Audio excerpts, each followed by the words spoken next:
జనసేనలోకి భీమవరం కుర్రోడు సునీల్ మొదట్లో కమెడియన్గా చేరి తెలుగు సినీ పరిశ్రమలో తనకంటూ ఒక ప్రత్యేక గుర్తింపు తెచ్చుకున్న సునీల్ ఆ తర్వాత హీరోగా మారిపోయాడు.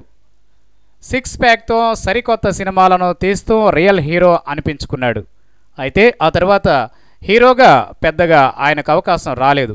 సినిమాలు లేకుండా పోయాయి. హీరోగా సునీల్ నటించిన కొన్ని సినిమాలు బాగా ఆడాయి, కానీ మరికొన్ని సినిమాలు మాత్రం ఆడలేకపోయాయి. దీంతో సునీల్తో సినిమా తీసేందుకు పెద్దగా నిర్మాతలు ఆసక్తి చూపడం లేదు. ముందు నుంచి చిరంజీవి కుటుంబం అంటే సునీల్కు ఎనలేని గౌరవం. చిరంజీవి, పవన్ కళ్యాణ్ అంటే సునీల్కు ఎంతో ఇష్టం. పిచ్చాపాటి మాట్లాడుకుందామని పవన్ను కలిసేందుకు సునీల్ వెళ్ళాడట. అయితే పవన్ మాత్రం సునీల్కు బంపర్ ఆఫర్ ఇచ్చారు. అదే జనసేన పార్టీలోకి రమ్మని.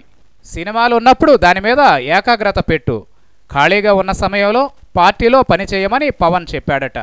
దీంతో సునీల్ సరేనని చెప్పేసినట్లు తెలుస్తోంది. ప్రస్తుతం సినిమాలు లేకపోయినా పార్టీలోకి రావడానికి కొద్దిగా సమయం కావాలని మాత్రం పవన్ను సునీల్ అడిగినట్లు తెలుస్తోంది. సమయం ఎంత తీసుకున్నా పర్వాలేదు, పార్టీలోకి మాత్రం రావాలని చెప్పాడట. మరి సునీల్ ఎలాంటి నిర్ణయం తీసుకుంటారో వేచి చూడాల్సిందే.